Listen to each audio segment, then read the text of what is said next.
Hello friends, तो आज फिर मैं आप लोगों के सामने लेकर हाजिर हूँ एक न्यू एपिसोड। और आज इस न्यू एपिसोड में हम लोग देखेंगे प्राचीन बिहार का इतिहास। और प्राचीन बिहार का इतिहास एक्चुअली में बिहार का इतिहास बिहार के हर एग्जामिनेशन के लिए बहुत ही महत्वपूर्ण होता है। तो अभी जो आगे आने वाले जो भी एग्जामिनेशन होंगे बिहार में, उसके लिए ये सेक्शन जो है बहुत ही महत्वपूर्ण है, इसलिए प्लीज़ आप लोग इसे ध्यान से देखें। तो आइए स्टार्ट करते हैं। और अभी हम लोग बिहार के प्राचीन इतिहास में हम लोग देखेंगे सिर्फ पाषाण काल और इतिहास लिखने के जो सोर्स होते हैं यानी स्रोत। उसके बाद आगे हम लोग देखेंगे वैदिक काल, महाजनपद काल, मौर्य, गुप्त, बुद्ध, जैन, सब हम लोग आगे देखेंगे। ठीक है, तो आइए स्टार्ट करते हैं। तो फ्रेंड, यहाँ पे है कि इतिहास प्राचीन बिहार में जो हम लोग देखेंगे वो हम लोग देखेंगे क्या क्या देखेंगे। पाषाण काल देखेंगे, वैदिक काल देखेंगे, महाजनपद काल देखेंगे, मौर्य और गुप्ता देखेंगे, और बौद्ध और जैन देखेंगे।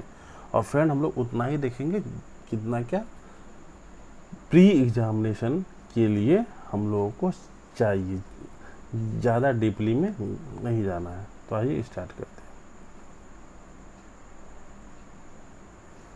अब देखिए, यहाँ पे है प्राचीन बिहार के इतिहास के स्रोत।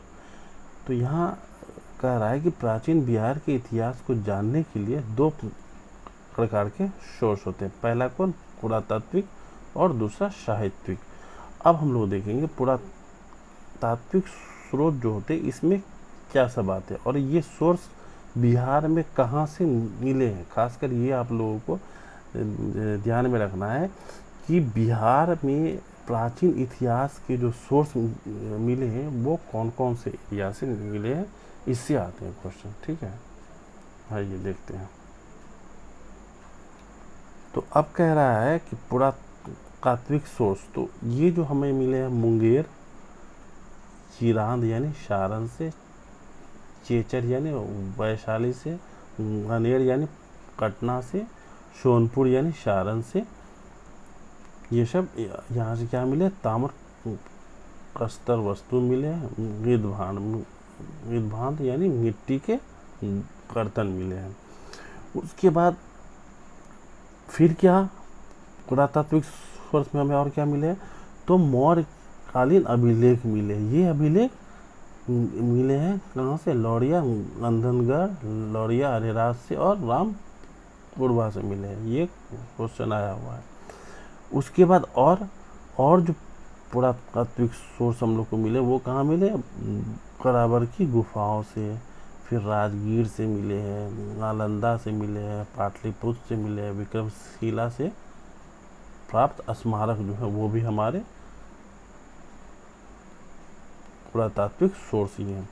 उसके बाद और क्या मिले हम लोग? तो हम लोग को तो खुदाई में सिक्के, मनके, मूर्तियाँ आदि भी जो प्राप्त हुए हैं वो भी क्या है? पुरातात्विक सोर्स हैं। अब आइए, अब देखते हैं कि साहित्यिक सोर्स जो है, मतलब प्राचीन बिहार के इतिहास को जानने के लिए हम लोगों के पास साहित्यिक सोर्स क्या है।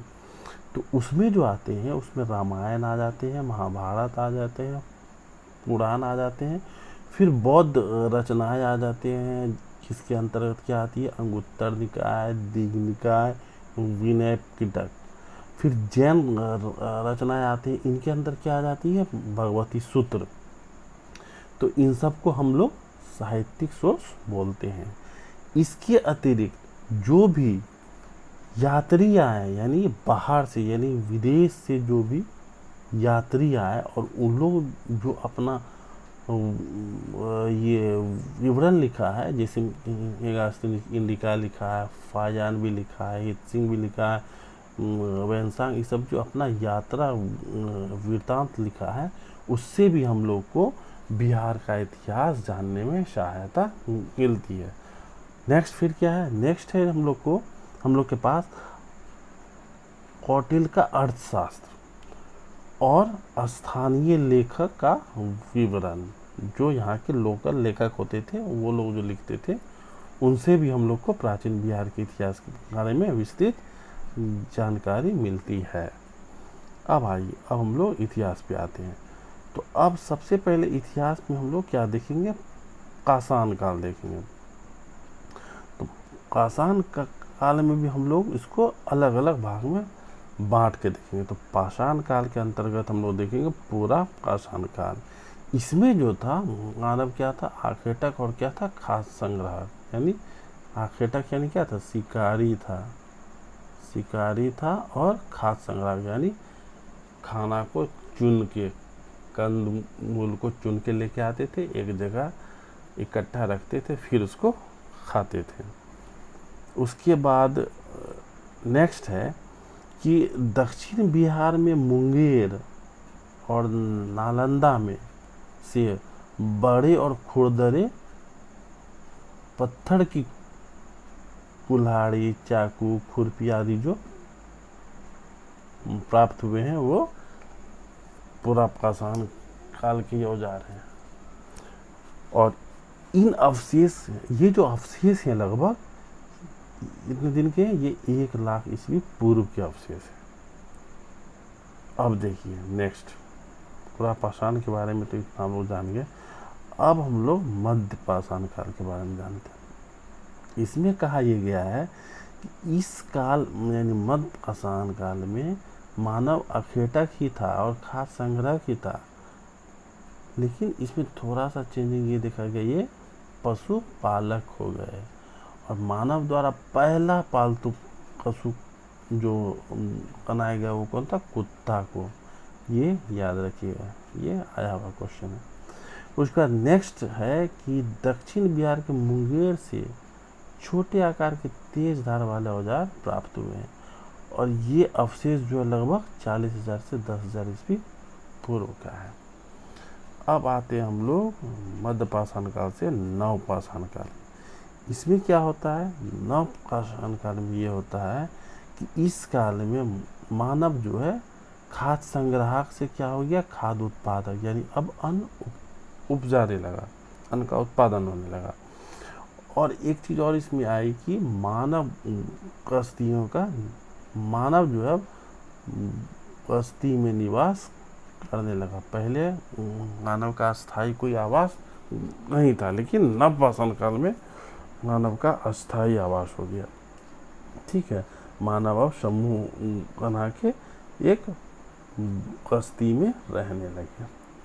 उसके बाद नव पाषाण काल के अवशेष जो है कहाँ से प्राप्त होते हैं, बिहार के मैदानी भाग से प्राप्त होते हैं। और ये कहाँ पे, तो चिरांद यानी सहारन में, चेचर यानी वैशाली में, मनेर यानी पटना में, शनवार यानी रोहतास क्या प्राप्त होते हैं, पत्थर और हड्डियों की औजार प्राप्त होते हैं। अब नेक्स्ट देखते हैं, कैमूर की पहाड़ियों, नवादा, जमुई से क्या प्राप्त होते हैं, गुफा चित्र प्राप्त होते हैं। और ये जो अवशेष है इनका कालक्रम है लगभग 2500 ईस्वी पूर्व का।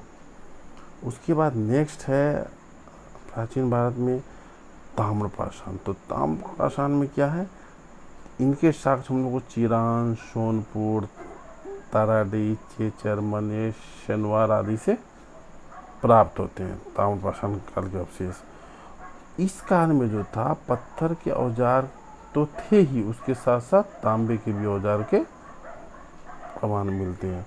और ये अवशेष जो है कब का है, तो 1000 ईस्वी पूर्व का है। तो फ्रेंड आज हम लोग इतना ही देखेंगे। उसके बाद नेक्स्ट हम लोग देखेंगे वैदिक काल। उसके बाद फिर हम लोग देखेंगे इस पाषाण काल के बाद देखेंगे वैदिक काल, फिर महाजनपद काल। तो कल हम लोग ये दोनों एक साथ देखेंगे। तो ओके फ्रेंड्स, तो आज इतना ही। Bye, good night.